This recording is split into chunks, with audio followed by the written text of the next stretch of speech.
किसी ने बड़ा खूब कहा है कि अनपढ़ वो नहीं है जो पढ़ नहीं पाता, अनपढ़ तो वो है जो पढ़ना ही नहीं चाहता। Hello everyone, this is Krishna Sharma and you are watching Aakash Krishna motivation. बहुत ही सुंदर, अमेजिंग, पावरफुल एक स्टोरी लेके आया हूं। मूर्ख कालिदास कैसे बने महाकालिदास। आज पूरी कहानी उनकी बताने जा रहा हूं, छोटे छोटे उनके इवेंट बताऊंगा, ध्यान से सुनिएगा। बहुत ही अमेजिंग कहानी है ये। So come on, without wasting of time, let's start this video. तो सबसे पहले इस कहानी की शुरुआत करने से पहले मैं आपको बता दूं, ये कहानी पूरी तरह सच्ची घटना है, इतिहास है हमारा। तो इस कहानी की शुरुआत होती है, एक बार की बात है, एक बार एक विद्योत्मा नाम की एक राजकुमारी थी जो कि पढ़ने में बड़ी इंटेलिजेंट थी, इतनी बुद्धिमान कि उसको शास्त्रार्थ में कोई हरा ही नहीं सकता। बल्कि उस राजकुमारी ने अपने पेरेंट्स के सामने ये डिमांड रख दी थी कि भैया मैं उसी से शादी करूंगी जो मुझे शास्त्रार्थ में हरा देगा, जो मुझे हरा देगा मैं उसी से शादी करूंगा। मतलब मैं बुद्धिमान इंसान से शादी करूंगी। बड़े से बड़े विद्वान, बड़े से बड़े राजकुमार उसके सामने टिक नहीं पाते थे सबको, क्योंकि वो इशारों से सवाल पूछती थी और जो सामने वाला होता था उसको भी इशारों से सवाल देने होते थे मौन रह के। तो कोई भी उसके सामने टिक नहीं पाता था। अब जितने भी राजकुमार लोगों को उसने हराया था सब उससे चिढ़ते थे कि भैया इसकी शादी हम ऐसा करेंगे, इसकी शादी एक मूर्ख इंसान से करवाएंगे, बुद्धिमान इंसान से करेगी, हम मूर्ख इंसान से करवाएंगे। निकल पड़े सब जंगल की ओर। घूमते घूमते घूमते घूमते पहुंचे एक गांव में। एक गांव में एक आदमी था जो कि पेड़ की डाली पर बैठा हुआ था और जिस डाली पर बैठा हुआ था उसी डाली को काट रहा था। अब सारे राजकुमार मिलके हंसने लगे, बोले कि इससे बड़ा मूर्ख कहां मिलेगा। वो कोई और नहीं, वो मूर्ख कालिदास जी थे। तो उनको बहाने से नीचे बुलाया और नीचे बुला के बोलते हैं कि भाई तुम्हारे ऐसे ऐसे मैरिज करा देंगे, बस तुम्हें कुछ नहीं बोलना है, मौन रहना है, ऐसे ऐसे चलो। बहला फुसला के ले गए, विद्योत्मा के सामने खड़े के। विद्योत्मा ने हाथ से सवाल पूछा, ऐसे किया विद्योत्मा ने। अब मूर्ख कालिदास क्या जाने, उनको लगा कि विद्योत्मा थप्पड़ दिखा रही है, ऐसे मतलब मारूंगी एक थप्पड़ यानी स्लैप। अब मूर्ख कालिदास ने सोचा कि तुम मुझे थप्पड़ मारोगी तो मैं तुम्हें पंच से मारूंगा। ऐसे पंच दिखाया उन्होंने, ऐसे करके मौन रह के पंच दिखाया। विद्योत्मा सोची कि बड़े बुद्धिमान है, मैंने इनको 5 इंद्रियों बताया कि 5 इंद्रियां सर्वश्रेष्ठ हैं। इन्होंने मुझे जवाब दिया कि 5 इंद्रियों को कंट्रोल करने वाला एक ही मन होता है, एक मन होता है। अब विद्योत्मा तुरंत हाथ जोड़ती है, बोलती कि भाई मैं आपसे शादी करूंगी। तुरंत वो उसकी मैरिज हो जाती है। आफ्टर मैरिज उसको पता लगता है कि भाई ये तो सबसे बड़े मूर्ख इंसान है, जिस डाली पर बैठते हैं उसी डाली को काटते हैं ये। तो जब विद्योत्मा को जब इस बात का पता चला तो तुरंत कालिदास जी को धक्के मार के घर से बाहर निकाल दिया। बोल दिया कि सच्चे पंडित बन जाना तभी घर में आना, वरना मत आना। अब ये बात ना कालिदास जी को दिल पे छू गई। देखिए, अगर कोई भी बात, किसी की बात अगर आपको दिल पे छू जाए ना, वही गुस्सा आपको कहां से कहां पहुंचा देगा ये आप भी नहीं जानते।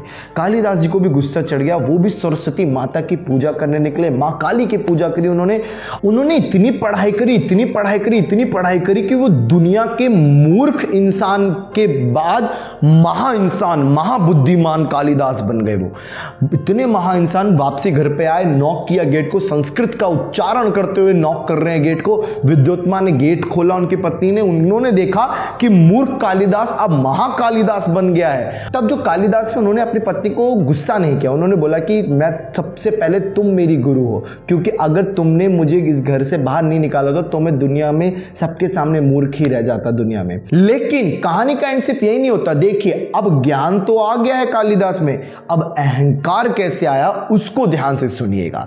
अब जो कालिदास थे इतने फेमस हो गए, इतने फेमस हो गए कि बड़े बड़े राजा महाराजा बड़ी बड़ी मीटिंग्स में जाते थे। वो एक दिन की बात थी, मीटिंग में किसी के जा रहे थे राजा, क्या जा रहे थे, पैदल चलते चलते जा रहे थे, रास्ते में प्यास लग गई। अब रास्ते में जब उनको प्यास लग गई तो एक कुटिया उनको दिखी, तो कुटिया के पास गए, सोचे कि यहाँ पे कोई रहता होगा, पानी दे देगा। तब तक एक छोटी सी बच्ची मटका लेकर बाहर निकली और कुएं के पास गई, मटके में पानी भरी और छोटी सी बच्ची आने लगी। तब कालिदास उस बच्ची को बोलते हैं कि बेटा बड़ी प्यास लगी, कृपया करके तुम मुझे पानी पिला दो। तब जो बच्ची थी उसने बोला, मैं कैसे आपको पानी पिला सकती हूँ, मैं तो आपको जानती तक नहीं हूँ, पहले आप मुझे अपना परिचय दीजिए, आप हैं कौन। तब महाकालिदास अब अहंकार में थे कि भाई मुझसे ज्यादा विद्वान कोई है ही नहीं। महाकालिदास ने बोला, बेटा तुम अभी छोटे हो, किसी बड़े को घर में हो तो उसको भेज दो, वो मुझे देख के पहचान लेगा। मैं बहुत महान इंसान हूं, बहुत महान बुद्धिमान इंसान हूं, पूरी दुनिया में मेरा नाम है, वो मुझे देख के पहचान जाएंगे तुम्हारे बड़े। तब जो छोटी बच्ची थी उसने बोला कि नहीं, आप झूठ कह रहे हो, इस पूरी दुनिया में केवल 2 ही लोग बलवान हैं, पूछो कौन। अब कालिदास एकदम चुप पड़ गए क्योंकि उनको कुछ पता नहीं था। उन्होंने बोला नहीं नहीं मुझे तो नहीं पता, तुम बता दो।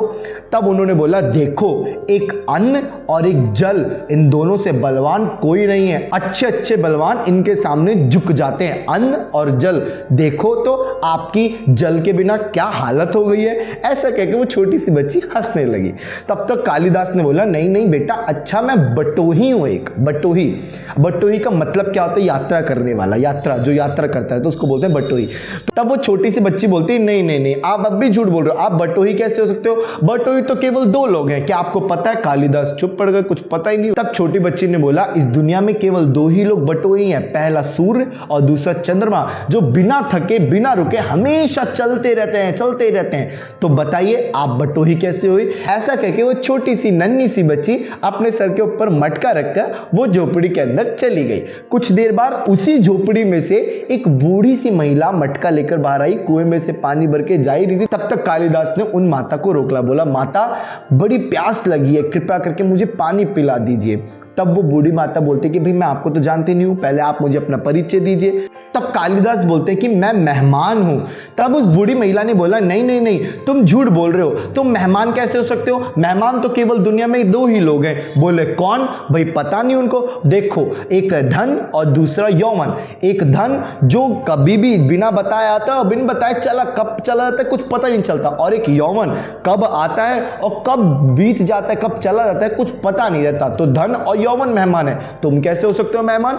तब कालिदास ने बोला कि मैं शहनशील हूं। तब बूढ़ी माता ने बोला, नहीं नहीं, तुम अब भी झूठ बोल रहे हो, शहनशील कैसे हो सकते हो आप? शहनशील तो केवल दो ही लोग हैं। बोले, कौन? एक धरती माँ और एक दूसरा पेड़। धरती माँ वो जो पापी इंसान और एक अच्छे इंसान का दोनों का बोझ संभालती है, और अगर हम उसकी छाती चीर कर बीज डालते हैं तो हमें पेड़ दे देती है। और दूसरे हो गए पेड़। पेड़ पे हम कितने भी पत्थर मारे लेकिन वो देते क्या है? मीठा फल। तो इनसे ज्यादा शहनशील कौन हो सकता है? तुम अब भी झूठ बोल रहे हो, सच सच बताओ कौन हो तुम? तब कालिदास के दम दिमाग उसका काम नहीं कर रहा था प्यास के कारण। उसने बोला कि माता मैं हटी हूं, मैं हटी बहुत हूं, बहुत जिद्दी हूं मैं। तब जो बूढ़ी माता थी उन्होंने बोला, नहीं नहीं नहीं, तुम अब भी झूठ बोल रहे हो, तुम हटी कैसे हो सकते हो? हटी तो केवल दो लोग हैं। बोले, कौन? एक नाखून और दूसरा केश यानी बाल। इनको कितना भी काट लो ये वापस ही उगाते हैं, ये बड़े हटी हैं, तो तुम कैसे हटी हो सकते हो? तब कालिदास का कुछ समझ में नहीं आया, कुछ समझ में नहीं आया। उसने बोला, अब तो मैं मूर्ख ही हूं माता, ऐसा बोला। तब जो बूढ़ी माता थी उन्होंने बोला, नहीं नहीं नहीं, तुम मूर्ख कैसे हो सकते हो भाई? मूर्ख तो केवल दो लोग हैं। पहला राजा, जो कि अपनी बिना योग्यता के बिना पूरी जनता पर शासन करता है, जबरदस्ती शासन करता है बिना योग्यता के बिना, पहला तो वो। और दूसरा दरबारी पंडित, जो गलत बात को तर्क लगा के सही साबित करने की कोशिश करता है, दूसरा वो मूर्ख है। तो तुम कैसे हो सकते हो मूर्ख? तब कालिदास को कुछ समझ में नहीं आया। उसको एकदम प्यास से भूखा, वो तुरंत उस बूढ़ी माता के चरण में गिर गया। बोला, माता बड़ी तेज प्यास लगी है, बहुत तेज प्यास लगी है, मैं कुछ समझ में नहीं आ रहा मेरे को। तब तक उस बूढ़ी माता की आवाज चेंज हो गई कि उठो वत्स। जब ये चीज देखा कि आवाज चेंज हुई, कालिदास ने ऊपर देखा तो साक्षात मां सरस्वती उसके सामने खड़ी है। वो तुरंत चरणों में गिर गया कि माता बड़ी कृपा कि आपके मुझे दर्शन हुए। सरस्वती माता ने बोला, देखो वत्स, शिक्षा से ज्ञान आता है, ना कि अहंकार। मैंने तुम्हें ये शिक्षा अहंकार करने के लिए नहीं दी थी, बल्कि समाज के कल्याण करने के लिए दी थी। तुम्हारे अंदर इतना अहंकार आ गया था, तो मैंने जो स्वांग रचा ये सब मेरे द्वारा रचाया गया था। मैं तुम्हारा घमंड तोड़ना चाहती थी, क्योंकि माता का धर्म है अपने पुत्र की रक्षा करना। वो कालिदास के आंख में से आंसू गिर गए, वो माता के चरणों में गिर गया, और फिर सरस्वती माता ने मटके में से उसकी प्यास बुझाई पानी से, और प्यास बुझाई। कालिदास आगे बढ़ा। कहानी सिर्फ इतनी सी, लेकिन बड़ी अच्छी सीख देती कि कभी भी आप अपनी लाइफ में अपनी अचीवमेंट, आपके अंदर जो कला है उस पर कभी घमंड मत करना, क्योंकि वो सरस्वती माता की देन होती है कि आप कितने भाग्यशाली हैं कि आपको उस कला का अधिकारी दिया गया है। वो कला समाज के कल्याण के लिए है, आपको अहंकार में डूबने के लिए नहीं दी गई है। तो उम्मीद करता हूं आपको इस स्टोरी में से बहुत सारी चीज सीखने को मिली थी कि कैसे एक मूर्ख कालिदास महाकालिदास बन गया। इसलिए बोलते हैं अगर सच्ची लगन हो ना तो कोई भी काम नामुमकिन नहीं होता। हर वीडियो के अंत में मैं कहता हूं कि यही जगत की रीत है और यही उस श्री कृष्ण का गीत है, मन के हारे हारे और मन के जीते जीत है। मिलते हैं अगली वीडियो में, तब तक के लिए जय हिंद जय Bharat. Thank you so much.